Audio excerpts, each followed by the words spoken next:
Olá pessoal, professor Paulo Nascimento, mais uma vez com vocês, para a gente iniciar mais um episódio do Ser Psicast. O Ser Psicast é um podcast para você que gosta de psicologia, das coisas do comportamento humano, da discussão sobre saúde mental. Se for o seu caso, você está no lugar certo. O Ser Psicast é mais um fruto da plataforma Ser Psicólogo, que, como todo mundo já sabe, é uma das maiores plataformas para formação complementar EAD no Brasil. Em algum lugar dessa tela, você vai encontrar um QR Code. Se você direcionar a câmera do seu celular, esse QR Code vai te direcionar para 7 dias de navegação gratuita dentro da plataforma Ser Psicólogo. Vai lá, faz essa incursão e experimenta 7 dias de navegação gratuita. Aqui no Ser Psicast, nós conversamos uma vez por semana por gente vinculada profissionalmente aí com a psicologia, sobre temas variados da agenda científica, da agenda social brasileira, da agenda, né, da própria psicologia.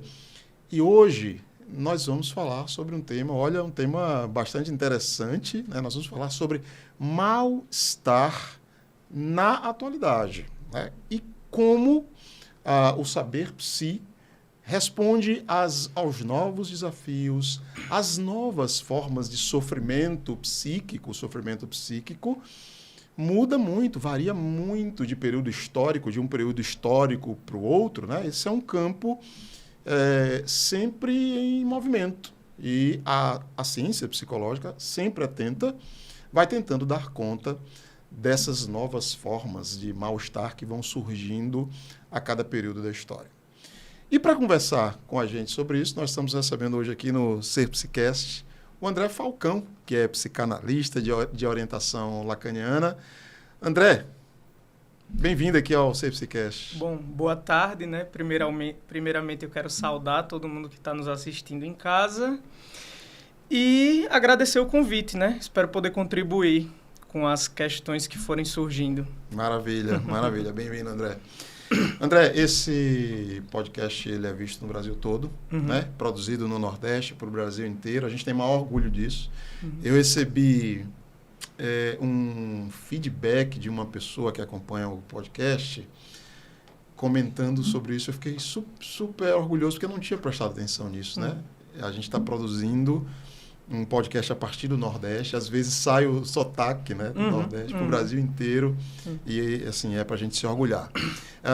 Mas a gente tem um público muito variado, por isso eu sempre pergunto no iniciozinho, faço 2 perguntas a todo mundo, você já deve saber, né? A tua formação e a tua atuação profissional. O que é que você fez em termos de formação acadêmica e o que é que você tem feito como profissional dessa área? Bom, vamos lá. Eu me formei em psicologia, né? Mas desde até anterior à escolha do curso, eu já fazia análise, né? Então, eu era paciente, fazia análise, não entendia muito bem o que tinha acontecido ali comigo e fui buscar, teoricamente, esse entendimento. E aí fui fazer psicologia, né? Na época também fazia um curso que eu não gostava muito. Você começou a fazer análise antes de ser aluno de psicologia. Isso. Você era bem novinho, então. Eu tinha 17 anos. Com 17 anos você foi fazer análise? Com 17 anos eu fui fazer análise. Porque você quis ou alguém disse, menino, você está precisando, bora? Não, eu fui fazer análise porque eu quis, né? Eu não sabia muito bem que era análise, né? Não ia bem. Fui fazer uma análise e aí, um ano e meio, aconteceram algumas coisas, algumas mudanças pessoais. E a partir daí, eu comecei a me interessar. O que é que eu estou fazendo aqui? Né? E aí é interessante porque eu fazia faculdade de Direito. Né? E aí na faculdade, a estante da faculdade de Direito ficava colada com a de Psicologia. E aí eu comecei a pegar um cara chamado Freud e um chamado Skinner. E passei a ler os dois, né? Sim. O Skinner, eu gostava... O pessoal que me conhece vai ser uma curiosidade aí, né? Porque eu li muito Skinner. Bastante, assim. Eu gostava muito, principalmente do início para o meio do curso. E o Freud... Mas o Freud realmente alterou algumas coisas, né? Alguns rumos da própria vida. E aí, a partir daí, eu fui fazer psicologia, achando também que psicologia e psicanálise era a mesma coisa. E, a partir daí, fiz a faculdade de psicologia, pesquisa, extensão, monitoria. Estou formado desde o primeiro dia, como a gente conversava nos bastidores. Consultório, né, presencial, e com a pandemia, o online, que permanece até hoje. E trabalho também no hospital. Você tem uma inserção profissional na psicologia hospitalar. Há um ano também, no consultório, venho dando um grupo de supervisão para mais 4 psicólogas. E aí a gente vem debatendo, né? Caso clínico, teoria, sempre em relação à psicanálise. Mas a gente pode dizer, então, que o seu forte é a clínica? Sim. Certo. Você tem algum tipo de segmentação na clínica? Por idade, alguma coisa? Não. Eu atendo... eu só atendi adolescentes e adultos. Mas as demandas começaram a aparecer. Aquilo também começou a mexer comigo enquanto profissional, né? Por exemplo, no hospital onde eu trabalho, eu comecei a atender crianças, mães de crianças. Então, também comecei a atender esse público no consultório. Então, hoje... crianças, adultos, adolescentes. Na clínica. Na clínica. Quem chegar... Isso. Ótimo, legal. A maioria das pessoas que eu recebo aqui, que trabalham com clínica, eu sempre tenho uma curiosidade de saber se tem alguma segmentação. É bem difícil encontrar colegas que trabalham com infância e adolescência. A maioria dos colegas trabalham com adultos e idosos, a maioria, né? A gente sabe que tem muito profissional que dá conta disso, mas pelo menos nesse recorte que eu tenho tido aqui, a maioria não. Bom, é isso. Legal, bom saber da tua formação, né? Da tua atuação profissional. Bora encarar o tema, porque... Vamos lá. Rapaz, esse tema é bastante instigante, né? Porque nós vamos falar de mal-estar na atualidade, né? Na contemporaneidade. Eu não sou psicanalista, André, mas eu... sou leitor de Freud, também li alguns textos, especialmente os textos os textos que alguns autores chamam de obras culturais, Mal-estar na Civilização, Futuro de uma Ilusão, lembro bem do Totem e Tabu, tem outras coisas, né? A obra de Freud é bastante vasta. Eu não sou psicanalista, mas eu não tenho problema nenhum em dizer, eu reconheço que toda essa tradição da psicanálise, por um lado, e das psicoterapias, das grandes tradições da psicoterapia, não tenho problema nenhum em assumir que a psicanálise, tanto Freud quanto outros autores que vieram depois, talvez seja delas todas a que tem de fato uma preocupação desde o início em fazer leituras contextuais, entender as questões contextuais com muita propriedade. Tem um grande livro, não sei se você conhece, do Renato Mezan, que se chama, inclusive, Freud, Pensador da Cultura. Sim. É isso mesmo? É isso. Aí eu queria, então, aproveitar isso para te fazer, antes da gente falar da contemporaneidade, vamos fazer uma revisão histórica rápida, né? Como é que você percebe essa preocupação da tradição? Como é que você vê essa relação da tradição psicanalítica com a cultura, com a leitura de contexto? Como é que isso aparece na tradição psicanalítica? Eu acho que o ponto que você tocou aí é muito interessante e importante, porque a gente vem perdendo na atualidade um pouco essa dimensão e esse diálogo com o social. Sim. Quando eu digo que a gente vem perdendo, é porque quando um sintoma se apresenta, determinada manifestação, né, a gente pode dizer que a gente enxerga esse sintoma de uma maneira micro na clínica, mas que ele precisa de um determinado tempo histórico para poder se manifestar. Sim. Né? Então, não se trata de fazer uma clínica através de uma conscientização histórica, porém, de reconhecer que para um determinado sintoma existir, ele também comparece numa relação com o outro, né? E esse outro aqui, estou dando um dos nomes da cultura. Então, por exemplo, quando você quando você enxerga uma sociedade como a nossa, em que vê o luto sendo patologizado ou recebendo um tempo muito minoritário para ser elaborado, esse luto se torna rapidamente, ele vem rapidamente nomeado como uma depressão. O que é que isso diz da cultura e do sujeito na contemporaneidade? Por exemplo, na época do Freud, os lutos demoravam longos espaços de tempo. Né? Então, quando a gente percebe hoje que a cultura está mais acelerada, obviamente nós, né, que também reagimos à cultura de uma maneira acelerada. Sim. Então, quando a gente fala, quando você coloca, né, o texto do Mezan e alguns textos do Freud, principalmente Mal-Estar na Civilização, o diálogo da patologia, transtorno, como queira chamar, ele está numa relação direta entre o sujeito e o outro. O outro aqui, né, se a gente fosse utilizar do Lacan, esse conceito de grande outro, ele é uma espécie de lugar, né? Então, ele não é uma pessoa, é um lugar que é ocupado, né? Em que ele obtém determinados representantes. Por exemplo, o bebê obtém essa figura e reage nessa relação com o outro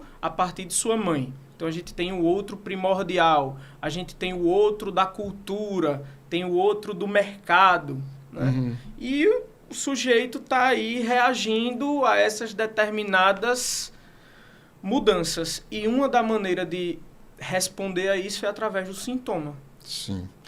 Olha, você já colocou aí, você já colocou uma questão gigantesca aí, eu quero voltar a ela, embora a gente vai falar da contemporaneidade, estamos falando ainda, né, de século XX, mas achei bastante interessante quando você diz assim, na época de Freud, questões como o luto tinham um tempo de latência maior, assim, simplesmente não tinham, né? A pessoa poderia, a experiência do luto poderia se estender pelo resto da vida da pessoa, e você diz assim, hoje a gente tem uma cultura que é mais acelerada em tudo, as pessoas são mais imediatistas, isso quer dizer que não temos mais a devida paciência, né, com determinados processos. Isso. Por isso, se esse luto se prolonga um pouco mais do que se acha que ele deveria se prolongar, se patologiza.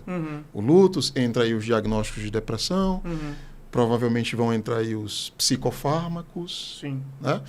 Tem um texto, com certeza você deve conhecer, tem um texto da Rudinesco, Sim. Né? O Porquê a Psicanálise. Ah, sim, de 99. Eu adoro esse livro, ela discute isso, assim, eu acho que com a maestria. Mas deixa eu voltar à primeira metade do século XX, onde a Freud produz a sua obra. Diz para nós, assim, quais são os elementos daquela cultura, daquele momento, que estão presentes, que acabaram fazendo parte de maneira orgânica das descobertas freudianas. O que a psicanálise tem a ver com aquela cultura? Porque eu concordo com você. O ritmo da vida na primeira metade do século XX era um. O ritmo da vida na primeira metade do século XXI é completamente diferente. E a gente tem que fazer essa transposição, né, André? Claro, claro. Inclusive renovar o próprio saber da psicanálise. Sim. Eu vou fazer o seguinte, eu vou simplificar essa pergunta, que eu acho que eu estou complexificando demais. Como é que a psicanálise, eu vou perguntar assim, como é que esse saber que foi produzido na primeira metade do século XX, numa sociedade com um ritmo diferente da nossa, sem as conexões que a gente tem hoje, vai dar conta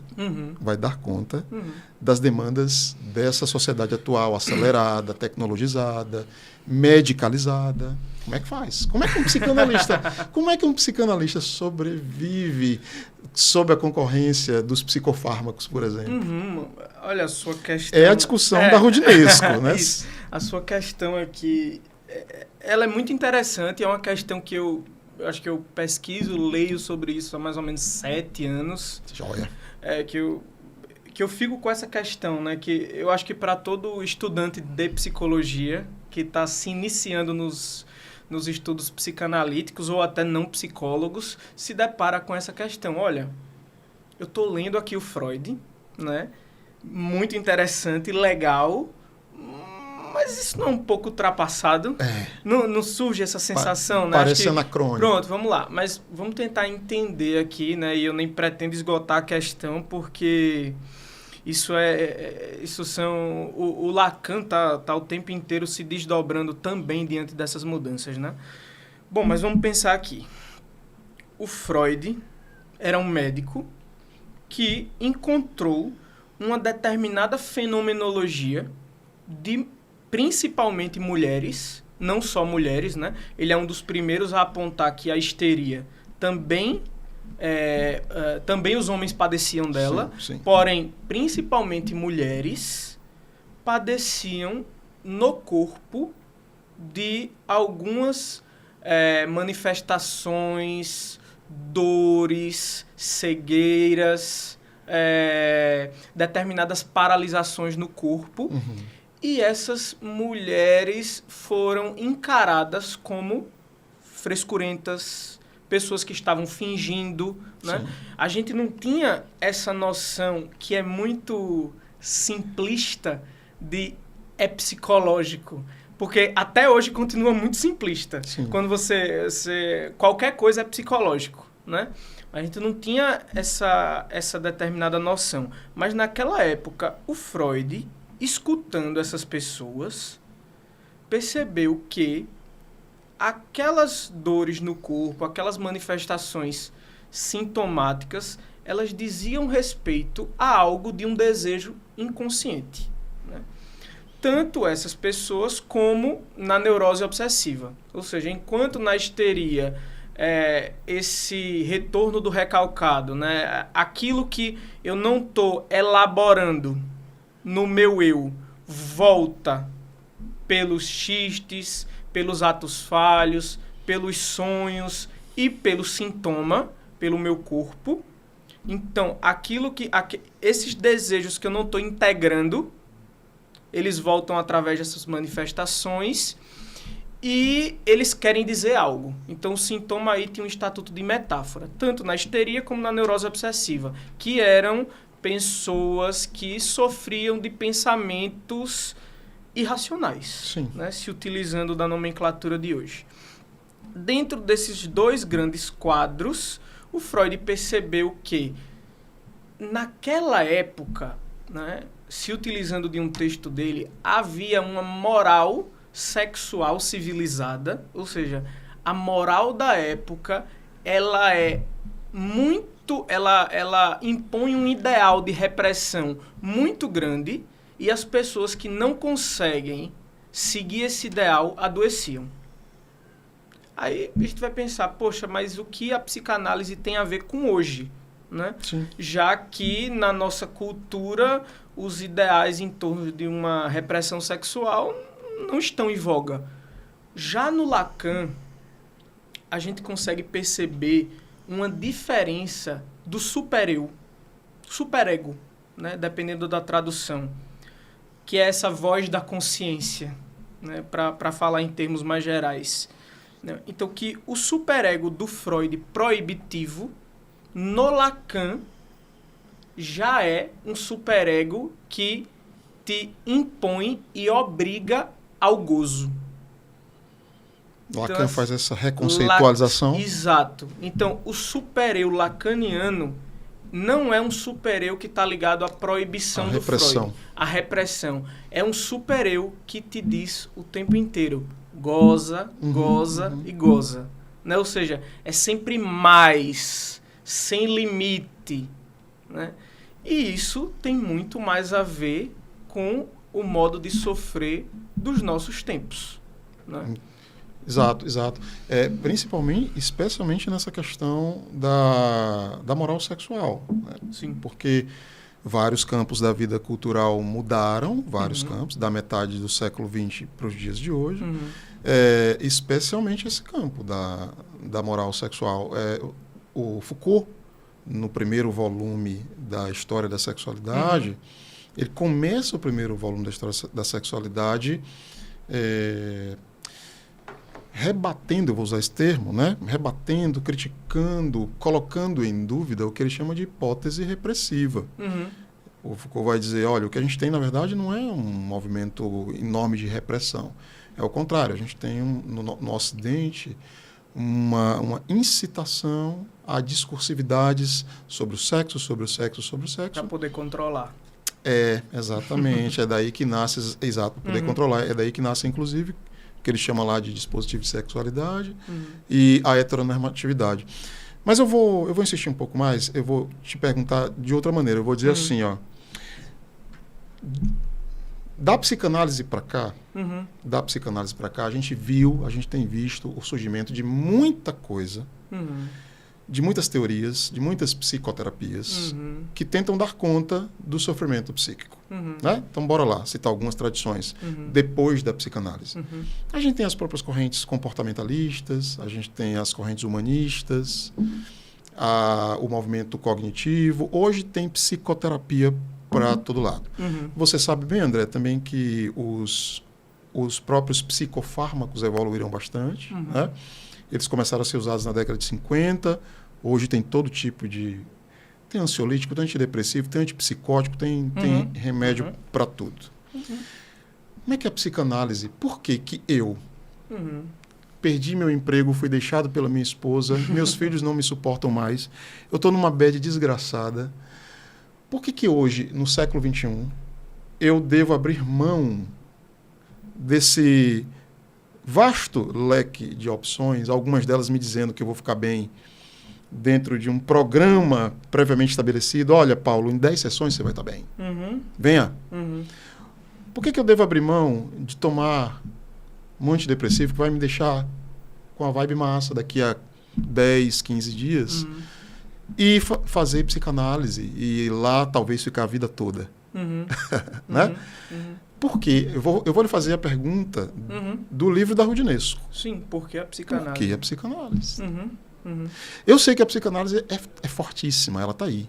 Mas eu quero ouvir a sua defesa. Tá bom. Né? Por que eu tenho que abrir mão disso tudo para ficar num tratamento que vai durar bastante? Bom, que não tem prazo. Tá. Eu vou primeiro te dar uma resposta rápida, né, para depois fazer uma longa. A rápida é, olha, porque a psicanálise aposta numa determinada cura pela fala e que você bem dizer o seu desejo e o seu sintoma tem efeitos curativos e melhorativos na sua vida. Tá. Isso é uma coisa. Tá, mas vamos lá. Primeiro, eu não acho que se trata de fazer uma concorrência direta com os antidepressivos, por exemplo, ou com antipsicóticos ou com ansiolíticos, né? Até porque, quando a gente vai ler casos clínicos ali dos anos 70, os anos 80, os antipsicóticos salvaram muita gente, né? Certo. Tratamentos, aquelas pessoas, ajudou muita gente, né? Determinadas medicações ajudaram muita gente. Porque os psicofármacos, de um modo geral, eles substituíram práticas muito lesivas. Exatamente. Lobotomia, claro. Eletroconvulsoterapia, camisa de força. Né? Isso. Então, nesse aspecto, eu acho que o que a gente tem hoje a nível de informação propicia com que cada indivíduo possa optar e também ter algum nível de responsabilidade pelo seu tratamento. Sim. Compreende? Sim. Então, por exemplo, uma pessoa, tudo bem, ela escuta um médico, né, em relação à medicação, mas ela ainda tem um poder de escolha entre tomar ou não a medicação. Mesma coisa em relação à psicanálise, à terapia cognitivo-comportamental, ou seja lá o que for, né? Porém, respondendo a sua pergunta, por que uma pessoa deveria fazer uma psicanálise hoje? Olha, eu acho, respondendo de uma maneira bem parcial, que a psicanálise é uma alternativa dentre todas essas e nem pretende ser a hegemônica. Sim. Né? É uma alternativa para quando determinadas práticas de sugestão não funcionaram. Então, por exemplo, quando você pega uma pessoa que está apresentando uma determinada fobia, ou ela está apresentando um medo de dormir no escuro, ou ela não consegue dormir. Então, a psicanálise propõe que, dentro daquela vida e daquela história em particular, a gente invente, né, e essa palavra é muito importante, uma solução para aquele sofrimento que está fora dos protocolos. Primeiro, nós não vamos entender o sintoma como algo a ser extirpado de imediato, embora em muitos casos ele seja. A gente escuta muito, qualquer pessoa que tem consultório ou que está escutando, vê que essa questão de uma melhora rápida não passa de um mito. Também começa um pouco por aí. Quem se analisou, né, eu até contei aqui um pouco, comigo também foi assim, relativamente rápido, eu já tinha feito psicoterapia, né? Mas assim, psicanálise é uma alternativa dentre várias outras que vai considerar que no modo que a gente fala e se relaciona com a vida e com o mundo, tem determinadas coisas que a gente não enxerga direito ou que não consegue ler de uma maneira melhor, e a gente endereça essa fala para um psicanalista, seja ela qual for, né? Eu tô com um sintoma de insônia, tenho uma espécie de uma ansiedade crônica, um estado de alerta que não sai de mim. Então, ao eu colocar, né, ao eu depositar, destinar essa fala a um psicanalista, nós vamos tentar narrativizar essa fala dentro da sua própria história. Ou seja, o que é que isso tem a ver comigo, com o meu desejo, né? Porque a psicanálise não vai entender que, chame como quiser, os transtornos, as patologias, elas não têm uma relação comigo e com a maneira que eu me relaciono com o mundo, né? Então a psicanálise vai entender que está tudo numa espécie de dialética, né? E a gente coloca isso em questão. Por exemplo, vamos fazer aqui uma história fictícia de um sujeito que viveu até os 40 anos e ele nunca apresentou nada parecido com a depressão. Certo. Nunca. Só que aí, do nada, ele começa a apresentar sintomas de abatimento, uma fadiga, uma sensação de impotência com a vida. E esse sujeito endereça essa fala a um psicanalista. O que é que os pacientes imaginam, né? Estou falando imaginam porque isso faz parte do imaginário. Quando eu digo, olá doutor, eu sou depressivo, o que é que eu espero?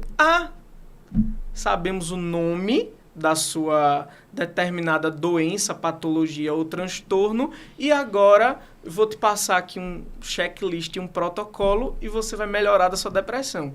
Numa análise, a gente vai propor uma investigação.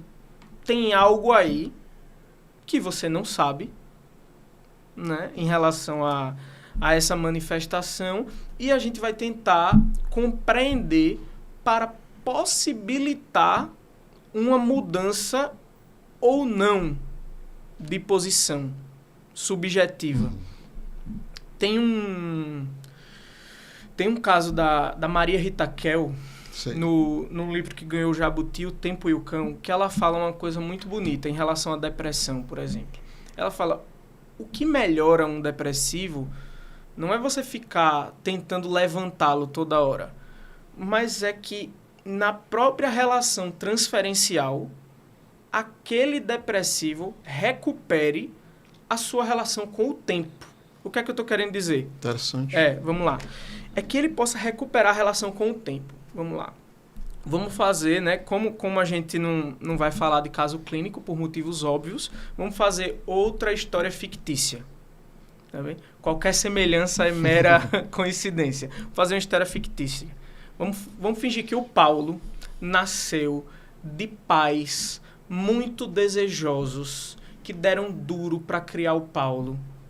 E esses pais fizeram o máximo possível. A mãe teve uma dificuldade para engravidar. E aí, um belo dia, ela engravida do Paulo.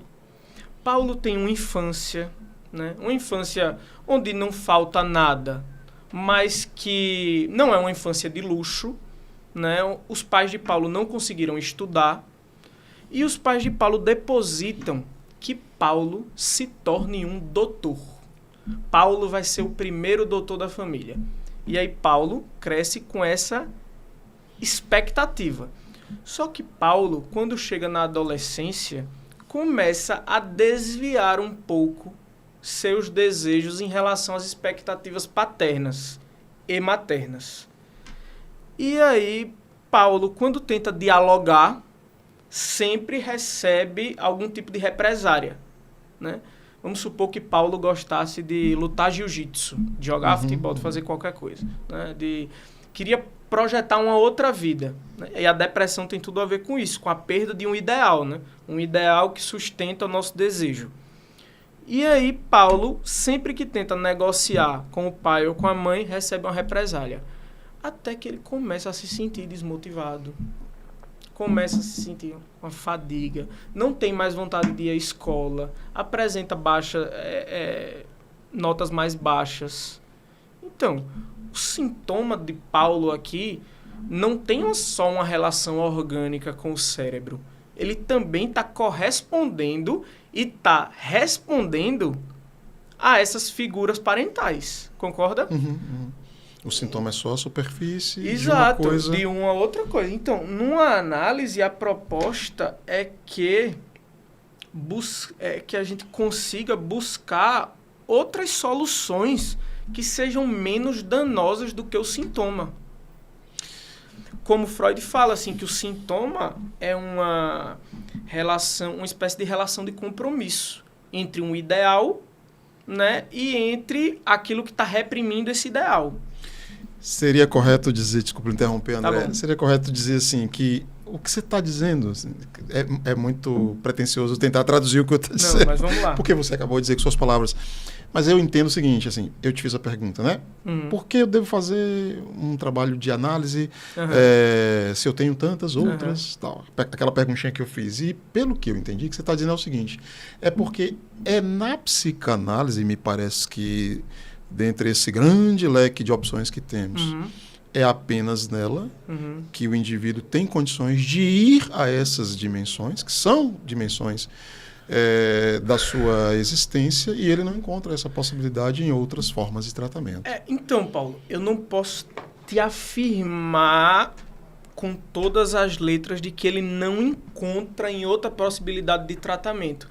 Porém, em terapias mais rápidas, essa possibilidade, naturalmente, já de saída, elas saem um pouco excluídas. É porque essas outras terapias têm outros pressupostos. Exatamente.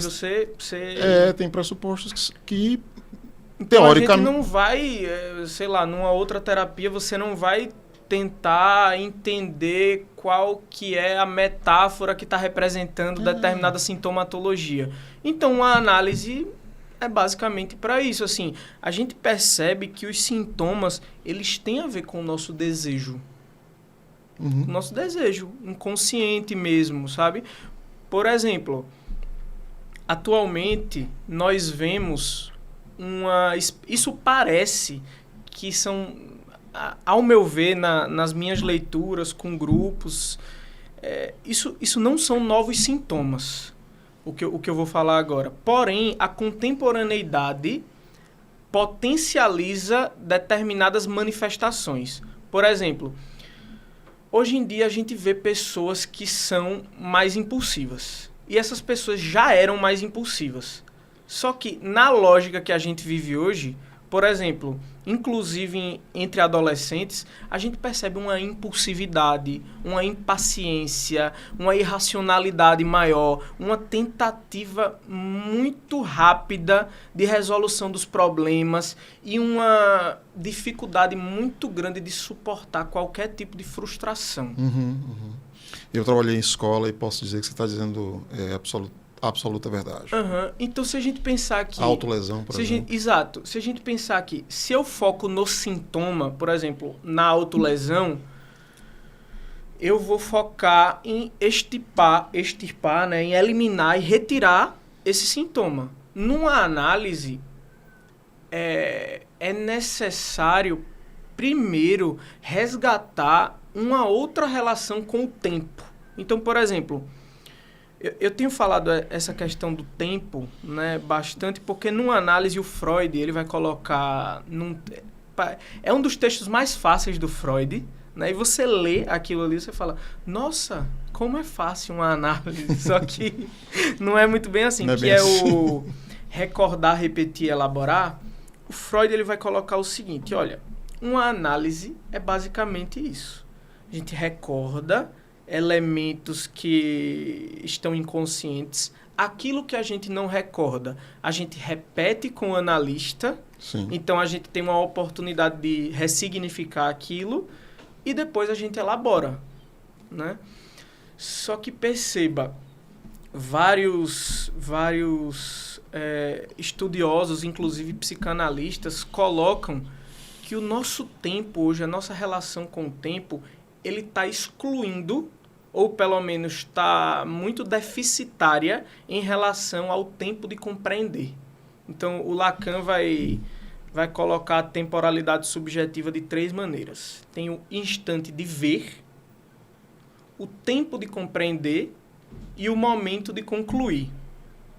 Agora você imagina, o tempo de compreender de hoje é o tempo do corte, é o tempo do TikTok, né? É um tempo que está muito reduzido. Então, Flashes. Sim, então numa própria clínica com adolescentes, essa questão de resgatar, não só com adolescentes, mas principalmente com adolescentes, consiste muito em você resgatar essa noção do tempo de elaboração. Então, a própria transferência já faz isso. Porque quando você está numa análise, ou até mesmo numa terapia, surgem aqueles pensamentos, né? Você vai na sessão, você fala, e depois você passa a semana. Na semana vão acontecendo coisas e você, eita, eu vou levar isso para terapia, eita, eu vou comentar aquilo, não vou comentar isso, né? Então, esse é como se a transferência, o próprio momento da transferência, ele retornasse com o tempo de compreender, de você ver um fenômeno, como a gente está no dia a dia, na correria, acelerado, sempre tendo que responder a determinadas e infinitas demandas, o tempo da análise se torna, olha, pessoas que sentam, peraí, o que é que eu fiz essa semana? Eu imagino que devia ser... Eu não estava lá para escutar, mas imagino que há 50, 60, 70 anos atrás isso devesse ocorrer menos. De você chegar sendo psicanalista e você precisar organizar a sua fala, né? Salvo em alguns pacientes obsessivos, mas você precisa... Olha, o que é que eu fiz essa semana? E aí, quando você está narrando, você está colocando... Você está como se fosse organizando e elaborando uma simples semana. Eu vejo às vezes alguns posts, alguns colegas psicólogos, a terapia não é para falar da semana. Não, terapia hoje é para falar da semana. Porque a semana tá do tempo de ver para o tempo de concluir. Você recebe um convite e você responde, você recebe uma reunião, você precisa fazer, você recebe um trabalho, você tem que concluir.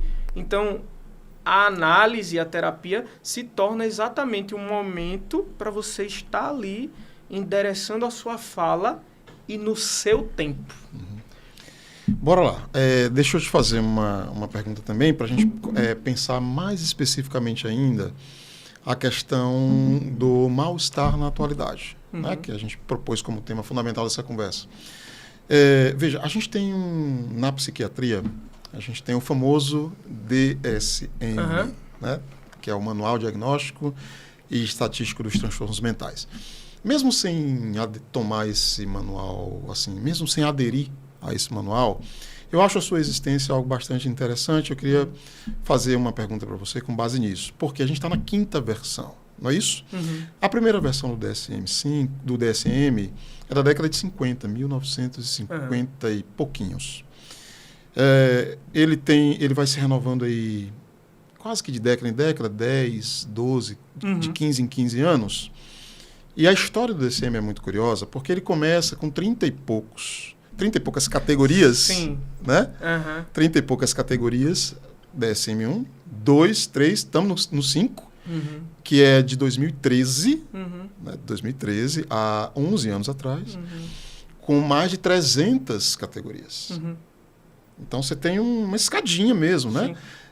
Ascendente. O que os psiquiatras... Aí eu vou lhe perguntar em relação a como a psicanálise... Que leitura a psicanálise faz disso. O que os psiquiatras estão dizendo é o seguinte. Eles estão dizendo que quanto mais o tempo vai passando...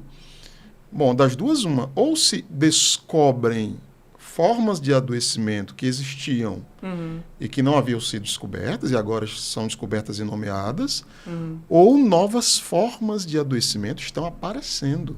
Tanto é que a gente saltou de 30 e poucas para 300 e tantos, 10 vezes mais. Eu te pergunto isso. Como que a psicanálise... Eu estou te fazendo essa pergunta porque você começa descrevendo o surgimento da psicanálise a partir daquele contexto de uma moral sexual vitoriana, tal. Termos mais simples, André, sofremos mais psiquicamente hoje, na pós-modernidade, do que num período moderno, quando a psicanálise surgiu? O sofrimento psíquico tem mais expressões, de tal maneira que a gente tem 300 e tantas categorias no DSM? Olha, essa questão de se sofremos mais, sofremos menos, eu acho difícil. Eu acho que eu não consigo te responder pelo simples fato de que nós tendemos a enxergar sempre aquilo que está vindo como uma catástrofe, o apocalipse, né? Então, é uma tendência mesmo. A gente vai... Estamos sempre no fim dos tempos. Isso, exato. Estamos sempre no fim dos tempos, a nova geração é sempre...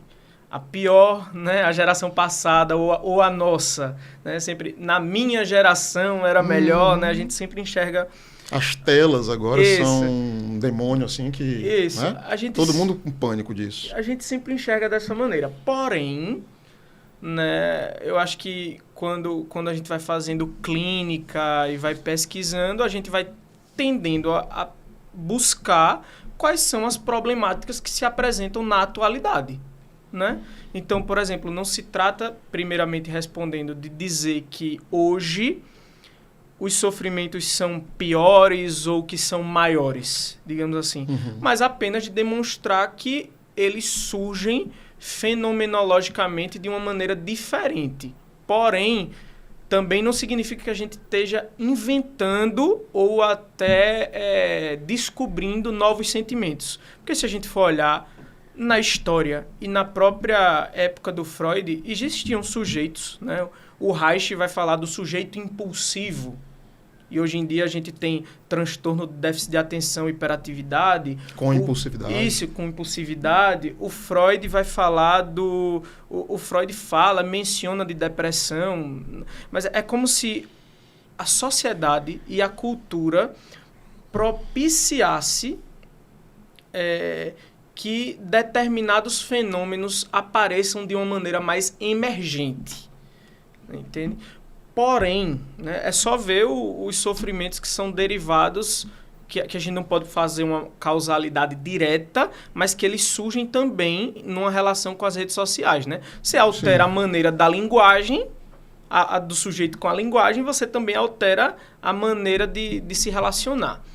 Porém, tem um ponto interessante aí que você colocou, é que, primeiro, né, eu queria dizer assim, não são todos os psiquiatras, tem muitos psiquiatras que discordam da maneira como o DSM ele vem sendo reformulado, principalmente depois da 4ª edição para a 5ª, que, a meu ver, e também tiveram inúmeras pessoas que, inclusive, estavam na formulação e saíram na 5ª edição, né? Então, que a meu ver não foi uma boa mudança, mas o segundo é que a gente começou a entender a psicologia numa lógica de melhoramento e a dividir os sintomas em comportamentos. Então, é uma maneira diferente de diagnosticar. Embora eu sempre gosto de ressaltar que isso, independente de linha teórica, de psicanálise, terapia cognitiva, de humanista, não são todos os psicólogos que se baseiam exclusivamente por ali. Sim. Eu acho que o DSM é um manual importante, principalmente no contexto de você poder conversar com profissionais que não são da área, porém, ele não é um manual que se coloca na tentativa de explicar ou correlacionar determinado sofrimento com a etiologia daquele transtorno. Então, no DSM isso não existe. Eles se colocam como um livro para agrupar comportamentos. Aquilo que a gente compreende que está saindo da norma, né? A gente patologiza. Isso tem coisas positivas, coisas negativas, né? Coisas criticáveis, outras não. Porém, eu acho que essa maneira de diagnosticar, ela mais atrapalha do que ajuda. Uhum. Essa maneira de você compartimentalizar. Porque, por exemplo, você vê que vai ter a mesma pessoa vai ter 3 ou 4 transtornos psicológicos, né? Sendo que isso em si não vai dizer nada dela, da vida dela, da maneira como ela se relaciona, quando às vezes bastaria um. E também acho que é honesto dizer que há uma dívida, não tem como não reconhecer isso, há uma dívida visceral da psicopatologia, como ela está expressa ali no DSM, à psicanálise. Né? Sim. Porque muitas categorias que estão presentes, eu vou citar aqui, por exemplo, algumas coisas que estão classificadas como transtornos da personalidade. Quando a gente faz a pesquisa, quando a gente faz uma análise arqueológica, para usar um termo de Foucault, a gente chega na psicanálise. Né? Transtorno de personalidade borderline, é uma invenção de um psicanalista. Transtorno de personalidade histriônica. Histrionismo é uma derivação da concepção de histeria, de conceito de histeria. Né? Então, por mais que tenha havido um distanciamento entre psicanálise e psiquiatria no século XX, essa é uma dívida que eu acho que a classe médica não vai conseguir pagar nunca, né, com a psicanálise. Ô, André, essa conversa não tem fim, André. Essa conversa é gigantesca e o relógio não dá chance a gente, né? A gente está quase acabando. Eu tenho só curiosidade, eu queria que você me dissesse rapidinho assim, a psicanálise recebe... Bom, não sei se você escuta isso, eu já escutei. Muita crítica em relação a uma suposta, vou usar nesses termos, elitização. Ela não consegue chegar na base. Como é que você se defende disso? Consegue, não consegue? Como é que a gente faz? Porque todo mundo sofre, todo mundo tem que fazer esse mergulho que você descreveu tão bem aqui, no encontro com o desejo, nas relações objetais lá de trás. Olha, como é que os psicanalistas hoje atualmente respondem a isso? Olha, eu acho que a coisa vem mudando bastante, né? Quando a gente vai em termos de democratização. Isso, de democratização, de acessibilidade. Porém, a gente vê pouca influência pública, né? Porque esses profissionais, né? É complicado, a gente vê muitos profissionais autônomos que se propõem a fazer uma democratização, né? Mas isso não é o bastante. Sim. Né? Então, a gente precisa de financiamento, né? De incentivo, né? Mas tem em toda a psicologia, de uma maneira, sim, né? E tem coisas bonitas também acontecendo por aí, né? Eu ouvi falar de um projeto, não sei se tem o envolvimento do Christian Dunker, do Vladimir Safatli, da Maria Rita Kell, de uma clínica no espaço público em São Paulo. Sim. Surgiu antes da pandemia e até contaminou, né? Também alcançou inspirou outros lugares. Muita gente. Isso. Essas notícias são... Mas eu acho que sim, que sempre sai da boa intenção de inúmeros clínicos, mas que não basta, né? Que precisam de financiamento público e de outras searas para alcançar mais gente. Tomara. Tomara que isso aconteça num momento em que a gente tem visto discussões aí, voltou a discussão, por exemplo, um tópico que não deu tempo da gente entrar, nem vai dar, entre aspas, da cientificidade, da esse aí, psicanálise. vamos precisar de mais uma hora. Vamos precisar de mais um episódio. André, você está nas redes sociais? Tô. Onde é que você está? André Falcão M Filho no Instagram. Só Instagram? Também não posto tanto. Eu pergunto a todo mundo, você não movimenta muito? Não, eu posto uns textinhos lá e tal. Mas as pessoas... O que é que as pessoas encontram lá? Quando elas... Eu acho que encontram. Tem alguns textos de psicanálise, assim, algumas inquietações, questões mais voltadas ao trabalho mesmo. Certo. Repete pra gente. André Falcão M de Mar, Filho. André Falcão M. Filho. Pessoal, isso. então, vai lá e conhecer um pouco mais do seu trabalho. Eu quero te agradecer. Por você ter dedicado, né? Essa horinha passa tão rápido, um assunto tão instigante. Te parabenizar pelo teu trabalho e deixar as portas abertas aqui para uma volta lá na frente. Eu agradeço também e é só chamar que a gente vem para cá. Tá bom, querido. Valeu mesmo, valeu. Bom, você que chegou até aqui, eu espero que você tenha gostado dessa conversa. Essa conversa é muito instigante mesmo. Haveria muito mais coisas aqui a serem discutidas, mas deixar vocês aí com a curiosidade de ir atrás, né, dos livros que a gente citou aqui, conhecer um pouco mais essa rica tradição. Como eu disse, não é de agora que a psicanálise tem essa sensibilidade de leitura contextual, né? Freud era um homem com essas características intelectuais. Eu espero que você tenha gostado desse papo. Se você chegou até aqui e ainda não fez a inscrição no canal, aproveita, se inscreve no canal, ativa o sininho e não esquece do QR Code que está aqui na tela. Ele vai te dar 7 dias de navegação gratuita dentro da plataforma Ser Psicólogo. Então vai lá e aproveita. Minha gratidão, mais uma vez, se cuidem todas e todos vocês, um forte abraço e até o próximo episódio.